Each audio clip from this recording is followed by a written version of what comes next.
Okay, cool. Well, thank you very much for coming. I know it's very late in the day, so we're going to go very quickly.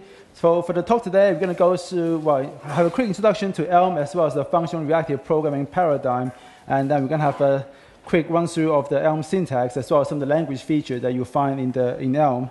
And then we're going to end the session with a quick demo, building a game from scratch using Elm. My name is Yan Cui, and I often go by the online alias of the Burning Monk because I'm a big fan of Rage Against the Machine. I work for a company called GameSys.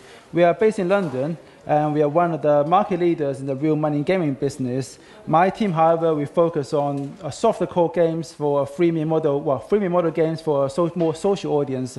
So the kind of game that you find on Facebook or on your mobile phones. And as a backend developer there, I built a backend for a number of our games on both Facebook and mobile. Before we start, I should tell you that I'm not an expert in Elm, so I may not be able to answer some of the questions that you have, but I'll do my best. I'm not involved with the team behind Elm in any way, so what you hear today is going to be my personal experience and views, having spent some time working with Elm in my own time. If you haven't heard about Elm before, it's a very young language that's built on top of the Haskell platform. Everything you do in Elm is compiled to JavaScript and HTML. But if you want to put your application on mobile, there are a number of different ways for you to do that with JavaScript and HTML applications already. So straight away, you might ask, just what is functional reactive programming, right? And I think the easiest way to explain it I've found is to think of it as having a value over time, whereby your data structures, they encapsulate and capture the time axis so that so rather than having a variable that have only one value at a time and you can only find out what is the current value for this thing, you have a data structure that allows you to encapsulate the entire history of values that this thing has ever had. And in Elm, this is called signals. If you use other frameworks such as Reactive Extensions or Bacon.js, for instance, they are called something different like observables or string, but they are very similar concept under the hood. You can't really talk about reactive programming without talking about Eric Meyer, who is very famous for his colorful shirt, as well as being the father of reactive extensions, which has now, of course, been adopted by many different languages, and there are many companies that are using it in production very heavily, such as Netflix.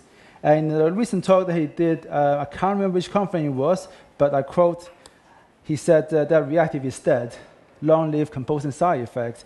Now, if you actually watch the talk, he wasn't trying to kill off IX or reactive programming per se. He was just pointing out the fact that the term reactive programming itself is so poorly defined and understood that no one really understands what it means to be reactive anymore. And if you've been following what's happening with the reactive manifesto as well, all of a sudden a whole bunch of other buzzwords is now getting mumble-jumble into what it means to be reactive. You're talking about interesting, very desirable system characteristics, but it also confuses you now when you talk about reactive programming. What does reactive manifesto mean to me? So, as Eric said, let's just forget about the terms reactive programming for now. Let's focusing on a thing that's important, which is how do we find a way to manage state in a way that is sane and allow us to manage to deal with complexity of the system that we build these days.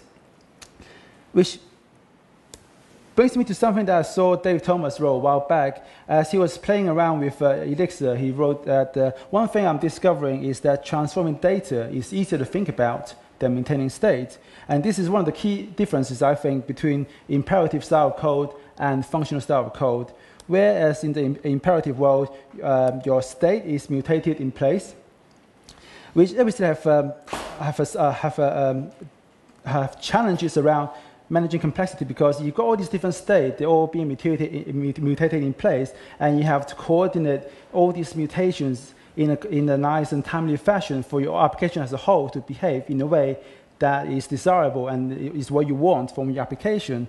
And keep in mind that from psychology, we already know that the human brain can only hold a very small number of items in our head at a time. So imagine having to juggle all these side effects and state mutations in your head in order to understand what your application is doing. It's not an approach that I think is scalable when the complexity of your application grows.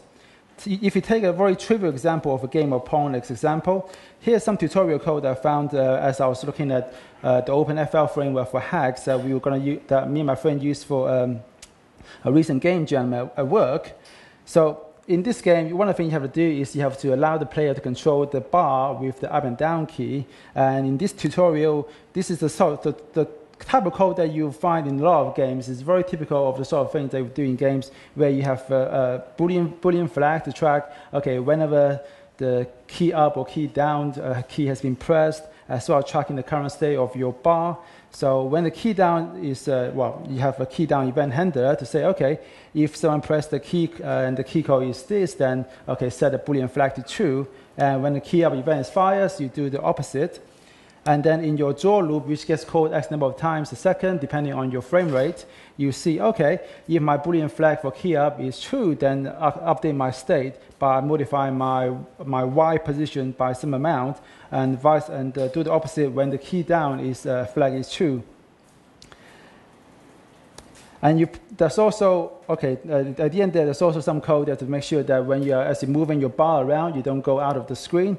One of the things you might notice is that looking at this code, you have mutations happen in a lot of places. And this is a very, very trivial example. But imagine if you've got a much more complex application where state mutation happens all over the place across your entire solution.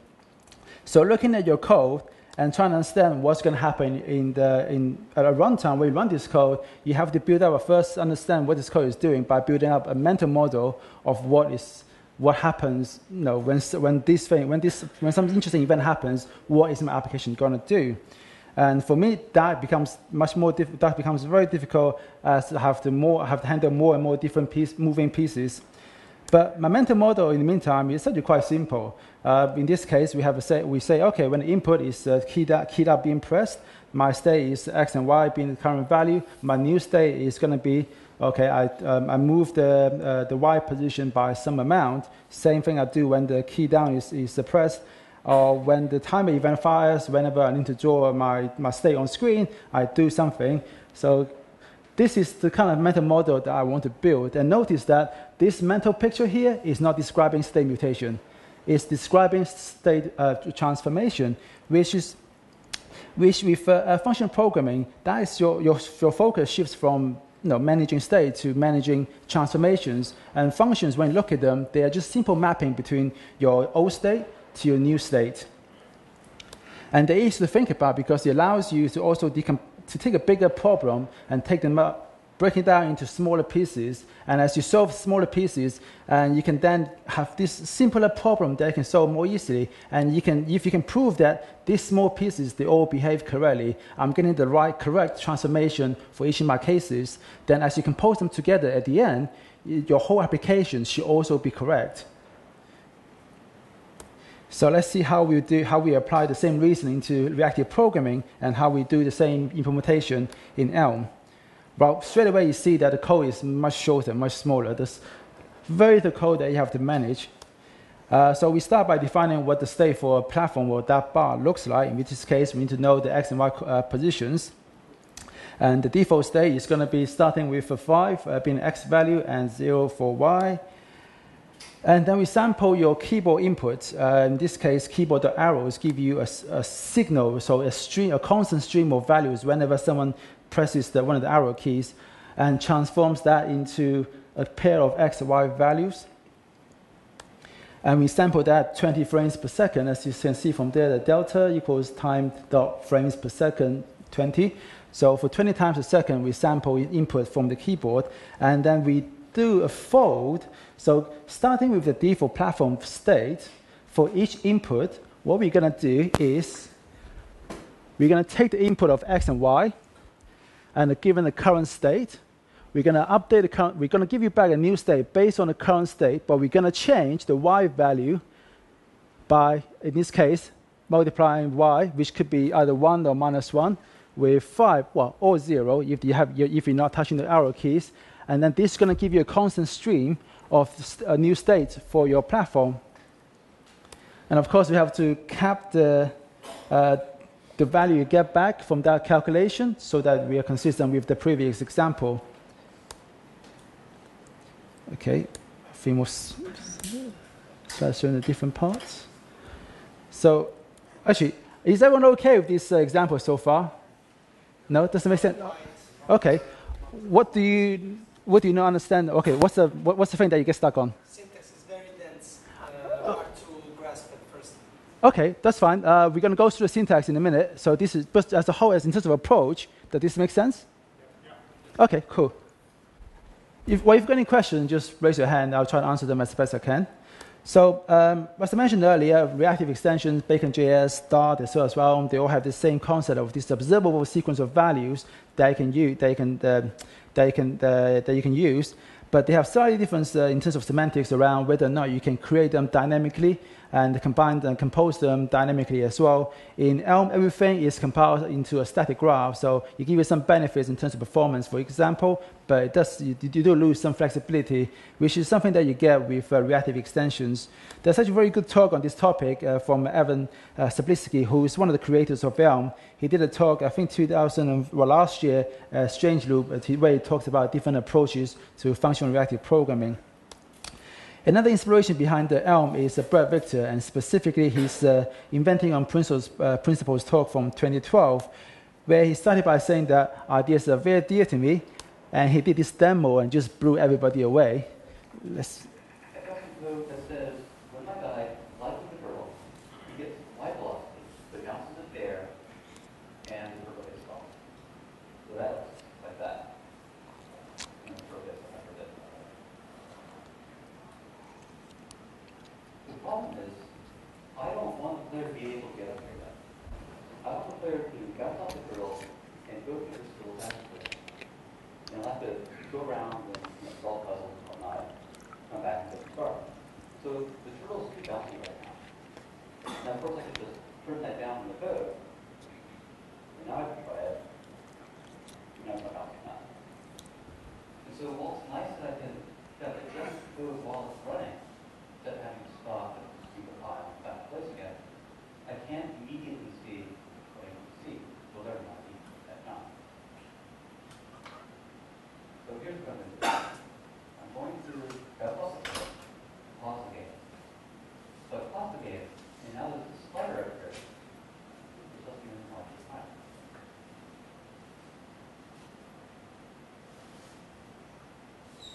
And now I can rewind to that before I made the jump and change the code into less bouncing. Now when I move it forward, it seems like we're using the same input control, the same keyboard commands as before. Let's move code.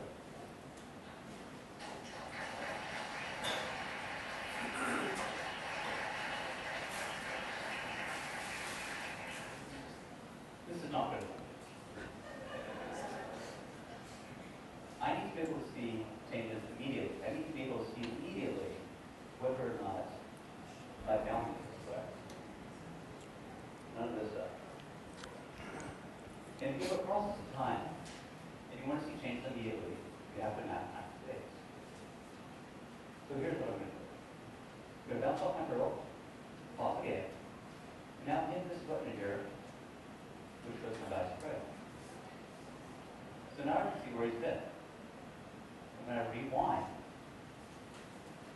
this trail in front of him is where he's going to be. This is his future. And when I change the code, I change his future. So I can find exactly the value I need. So when I hit play, he's still credited me.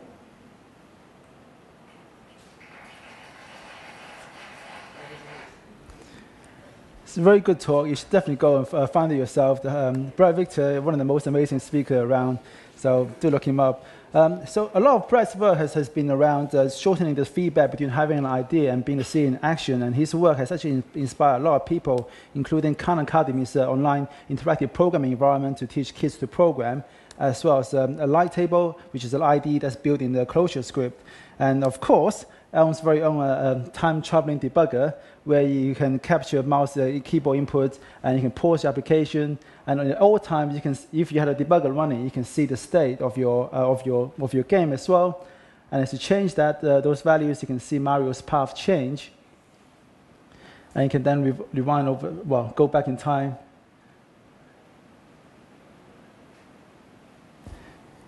And I think that's it. And in terms of performance, I haven't done any benchmark myself, so these are just numbers I've taken from the one of the blog posts that the Elm guys have put together. But just based on what they did with a simple to-do MVC application, it's right up there with some of the best, some of the most performant frameworks out there. So that's a very quick, high-level overview of Elm. So now let's look at some of the syntaxes. Any of you familiar with Haskell? Okay, cool. And what about other functional languages like any of the ML language? Well, any of the ML languages, really. Okay. So Elm is built on top of Haskell, so syntactically it's very, very similar to Haskell. So you've seen a functional language before. This should be quite natural to you. But don't worry if you haven't. The syntax itself, it takes a while to get used to, but once you have, it's very succinct, very short, and very concise and to the point, which is something that I think helps a lot when you have to try and build something complex. So this is how you define a function, and additionally, you can also say that, okay, my function add, these are my inputs. So the way to read this type signature is that my function add takes the input and the second input, and the last thing is always going to be the return value for your function. In this case, it's going to be x plus y, so if they're both ints, you're going to return an int. And if you want to define the multiple values along the way, intermediate results, you can use the let-in syntax where you define the things that you want to use with let in the let block, and then at the end you have in to say, okay, where you can use what the things that you've defined. So in a way you can think of that as return in, say, JavaScript or C# or Java. When you define a function in Elm, you can also then use that function to create new other functions. So in this case, because multiply takes x and y, so what we can do is, in Elm we call it, in Haskell as well, we call it carry by default, which means that we can take this function that takes 2 arguments, we can give it a value to prefer x, and now I have a new function that I can call independently. And so if I say triple 3, that's the same as calling multiply 3 and 3. And you can do the same thing with any function you define in Elm. And lambdas, this is how you write lambdas in Elm, which is, again, comes right out of Haskell. You can shorten this lambda by using the multiply as a function that takes 2 arguments. In this case, we're saying that, okay, let's make a function which is based on multiply, give it the first argument with 2. So now we have a lambda that takes whatever value you give it to it and multiply it by 2. So this becomes quite easy to read that let's map every element in the list by multiply each one of them by 2. Tuples, nothing interesting there. In Elm, you can also use this use comma as an operator as a function to make tuples. So if for the first one there is a function that takes 2 arguments, so when I call it with 2 and 3, it makes a tuple of our 2 and 3. Records. In the Elm and a number of other different languages, functional languages, you have this concept of records, which is just a very lightweight and labeled data structure, which just allows you to do a data container contains, this type contains a number of fields and whatever value they take, and you can access those fields by using dot followed by the name of the field that you're looking for. In Elm, you can also use dot name of the field as a function to access whatever field that you have in your record. And this is the syntax that we saw earlier, whereby you can have a clone and update semantics, where without updating any of the field values for x, we take a clone of it, but we update the field for the value for name with different value. So y is another record that has everything the same as x, except the name field is called bar rather than something else. And in Elm, you don't have to. Unlike F# or Erlang or other number of other languages, records don't have to be typed first. So if you don't type them, then if you don't give them a type alias, then you can actually use them like a property bag. But it's usually a good idea to give you a type alias so that you can refer to that particular shape that you have for a record easier later on. You have Elm also has this concept of an extensible record.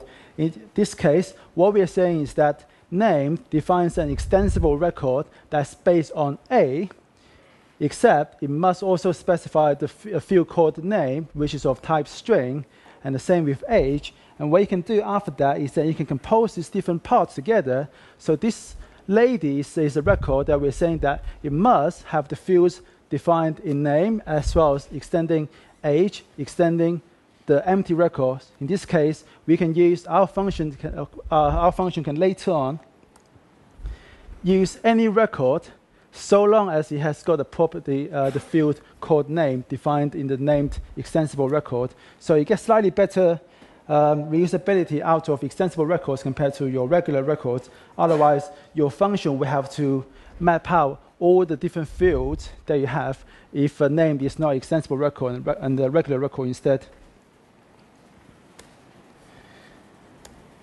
Elm also has this idea of algebraic type, or in this case, they call it union types. So let's see what's the best way to explain this. They're also called the sums and products data structures, which sounds weird, but it's like a functional programming thing.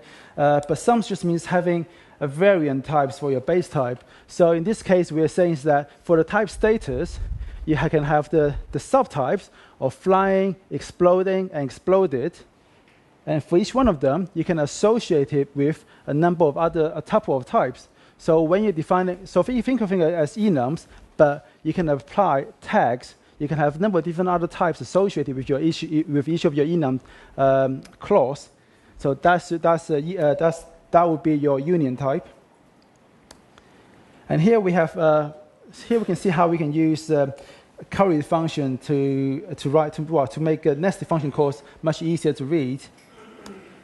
So field is a function that takes a color, a shape, and returns a form. And since we are getting a color from this code here already, so what we have here is actually a lambda that takes only a shape and returns a form. And when you use the pipe operator, what you do is you take the previous expression and shove it to the end of the next line, and so on. And I like these pipes a lot, partly because they come from F#, and I love F#, but mostly because it supports visual thinking.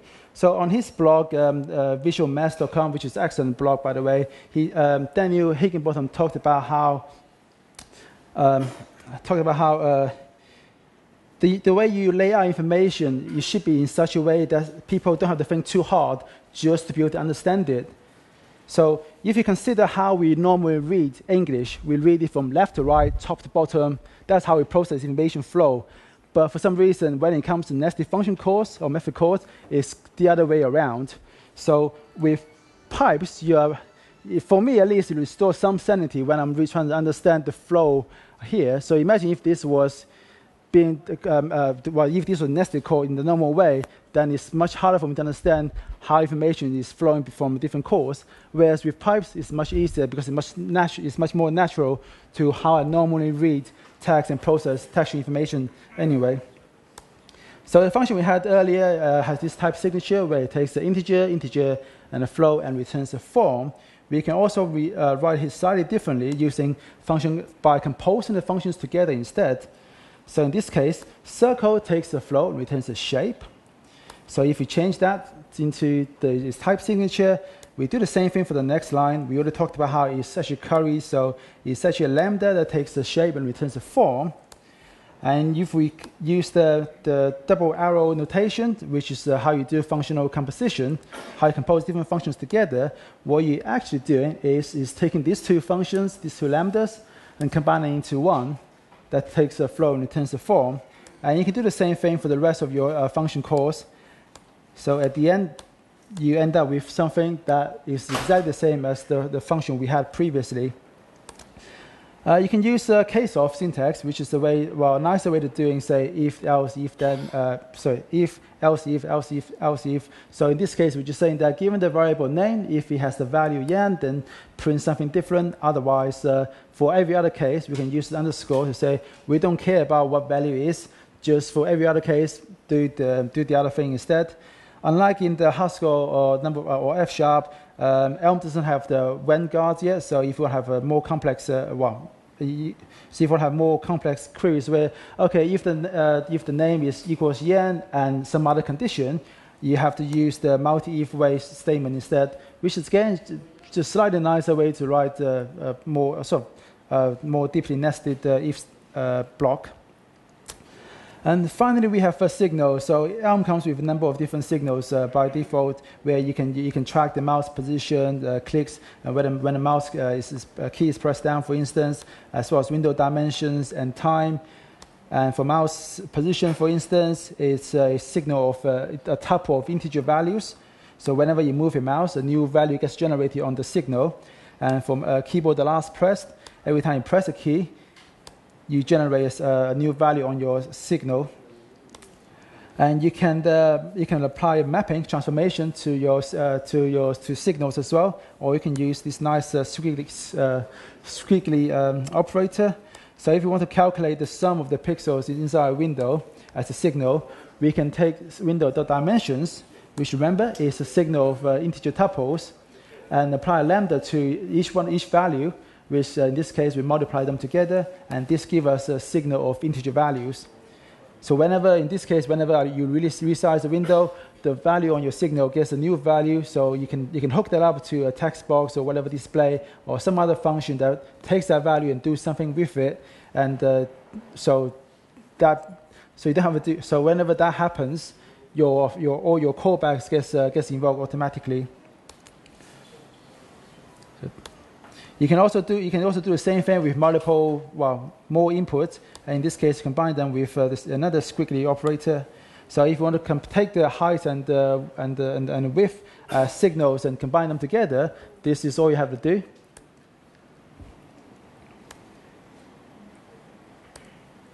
Some more examples. You can have up to 8 map functions for you to do. And we saw an example earlier for fold P, where we take the initial state for our bar, and for every user input, we apply some function to give you back a new state for our bar. This is done with fold P, or fold from the past, where we take initial value for our output,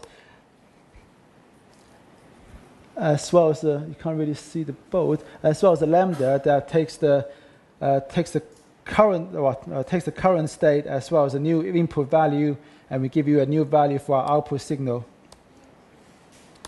So if you want to track number of mouse clicks, this is all we have to do, where we start from the value 0, and for every mouse click, we apply the lambda, which adds 1 to n, and give you back new value. So keyboard arrow gives you back a record of x and y values. There's a number of other operators you can apply to your signals, including merge and merge many, as well as a bunch of other things you can do with Elm, such as doing WebGL, as well as just doing normal HTML stuff, building web applications. So for the rest of the talk, I think about 10-15 minutes we have, we're going to build a little quick demo of a game of Snake, where we start with a segment and a direction the snake is moving in. You go back in reverse, but you can change directions based on where you're traveling. And for every frame, we're going to add a new segment to the snake, and then we're going to trim off the last bit and surgically attach the new head and body together so that it looks like the snake is moving along. And we're going to have a Sheree for the snake to eat. And when the snake eats the Sheree with his head, it grows a new segment. So standard rules. And this is the standard template that you have for Elm application, where you have a section for defining your user input, and captioning the user input as well. And what's that? Game state. Okay, it's probably easier. Running out of time slightly, so let's just look at some code.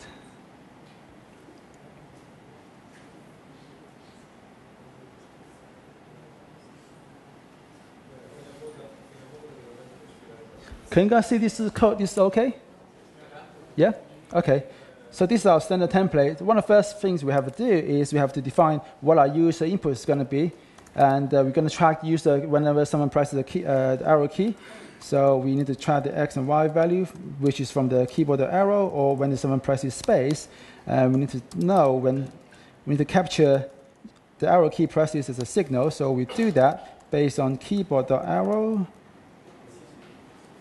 And then we wrap it into our union type arrow here. We also need to define a default user input. And in this case, we'll say it's going to be an arrow where x equals 0 and y equals 0. And we also need to know when the space key has been pressed. So we can say spaces based on keyboard.space, which is a signal of Boolean values. And so we need to pipe it into a function, pressed. And when press is true, then we use the space. Otherwise, we return the default user input. And the user input that we start off, and for actual user input signal, is going to be a merge of the arrows and the spaces. Oh, sorry, arrows. And for the game state, well, the game is either not started or it has started, and the default state is going to start with not started. But once the game has started, we need to track the state of a snake as well as a Sheree. And for the snake, alias snake, we need to know where the position of a body segment, which is going to be a list of X and Y coordinates, and we also need to know the direction that it's currently traveling in. So for the direction, we can define that as a union type, where it can be either up, down, left, or right. And the default snake, we already said that it's going to have it's going to start with a segment of 8. So we're going to map each one of these values into X and Y coordinate. So we want to keep it horizontal, so Y values are not going to change. But for each of these values, we're going to turn it into, okay, we need to decide how the dimension of the snake. So snake segment dimension is 15. We do the same thing for the Sheree as well, which is going to be half that.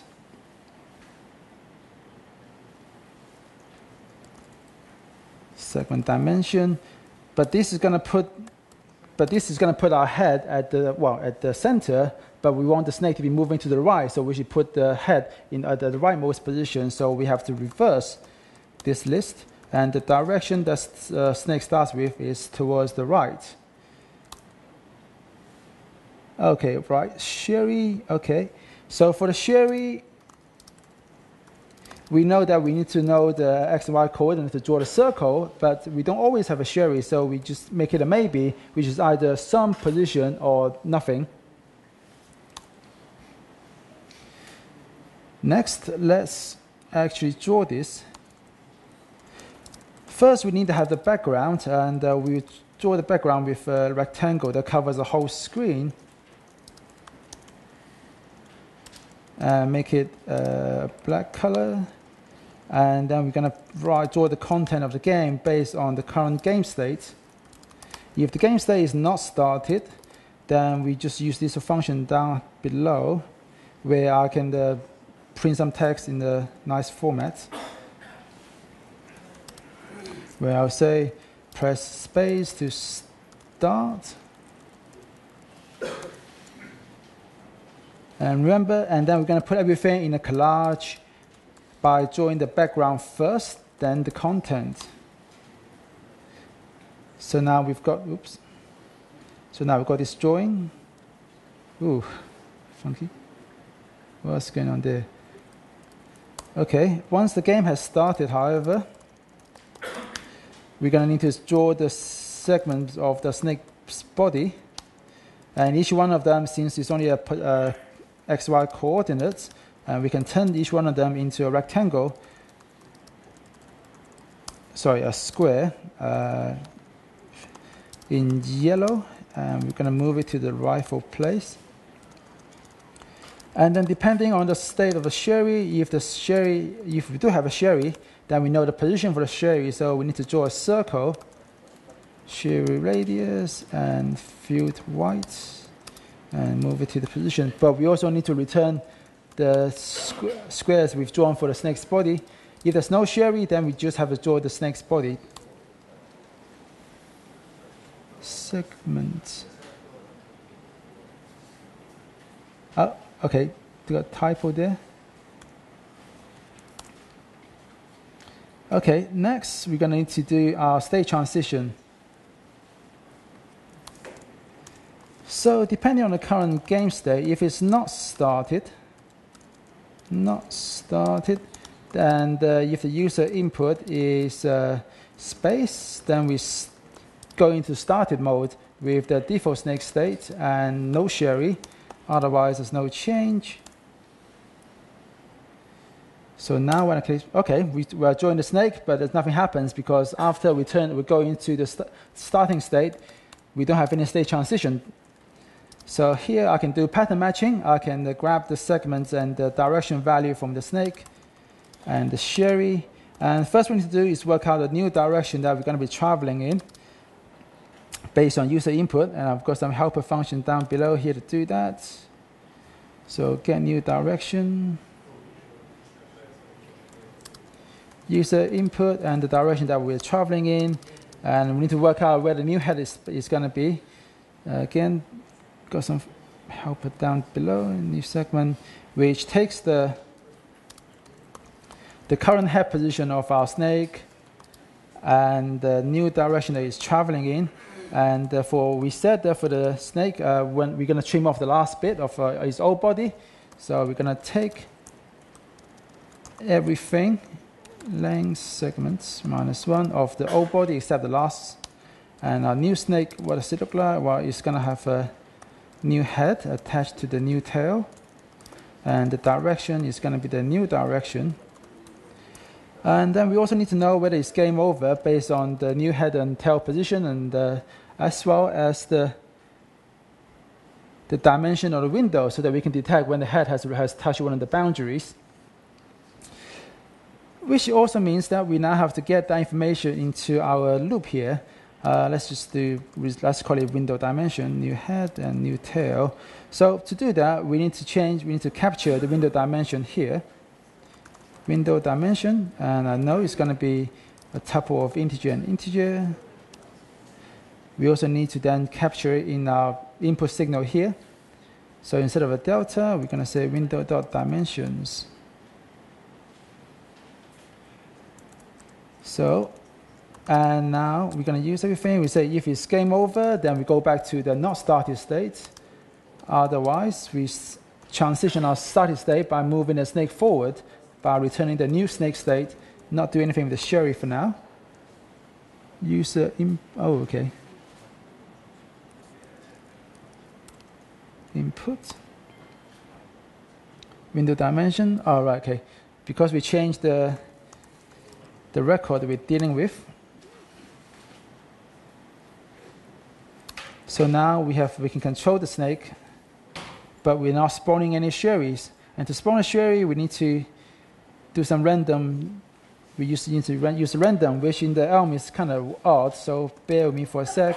You need to first, to use random, you need to first generate as initial seed, and in this case, we need to capture the current seed value to be used for random number generation. So when we first start the game, we're going to go use the initial seed, and we need to capture the seed for each one of them.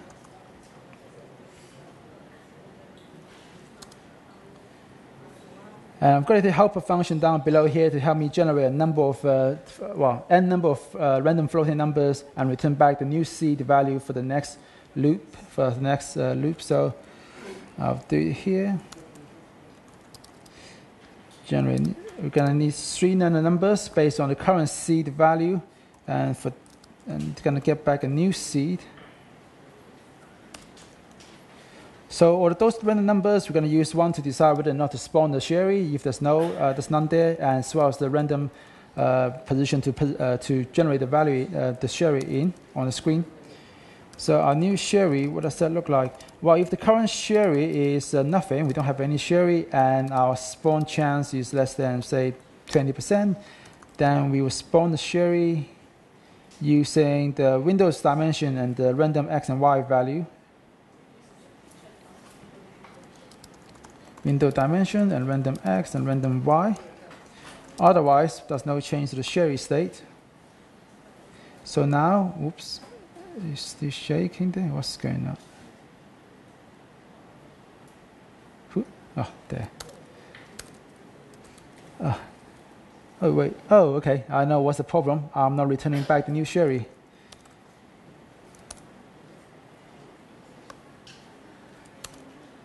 So now we got Sheree, but we are not eating it. We can't eat it. So that's the next thing we do. We say,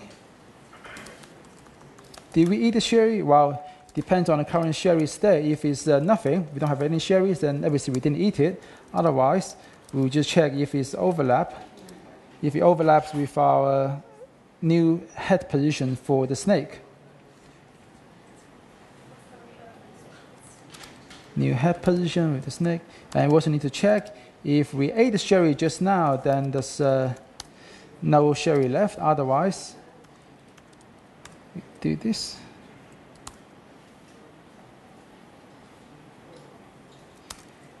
So now we are eating the Sheree, but we're not growing the snake. So one last thing we need to do would be to check if we ate the Sheree, then as we said before, we're just going to leave the old body be.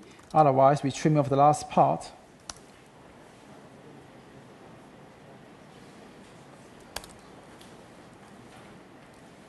So now the snake is growing.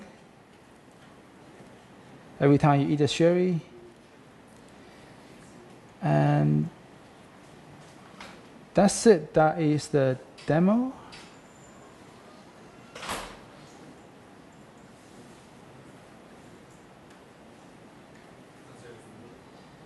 When we are slightly over time.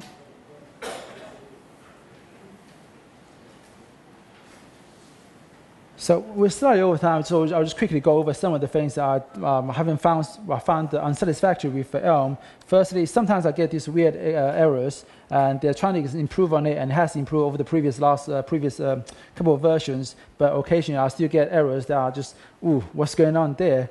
And the worst thing is, the biggest problem for me in terms of getting Elm code into production is because nowadays, because it's still not version 1 yet, so they're still introducing breaking changes every now and then. In fact, the first time I gave that demo, the very next day they released a new version and broke my demo completely, so I had to redo the whole thing. That was heartbreaking. And also, when you have the debugger on, it does accumulate events every time you have a new something happening. So in the case of a game, because we're rendering at 20 frames per second, which means 20 events per second. And if you leave it running for a little while, you can accumulate a large number of events. So the next time you make a code change and try to recompile on the fly, auto swap your code, you might just find that Chrome is going to get stuck because it's got thousands of frames that need to re-render. That was a painful lesson I had when I was trying to do some demo without saving my code first. So you learn very quickly from those mistakes, fortunately. But it doesn't stop you from still making interesting things. So a lot of people have been using Elm to make games. And the best example I've seen so far is the 404 page for the Firefly logic guys, who's based in the US. And I think this is a very interesting use of Elm. And I saw the 404 page. And sorry that we ran over time with 5 minutes over time. If you've got any questions, do ping me afterwards.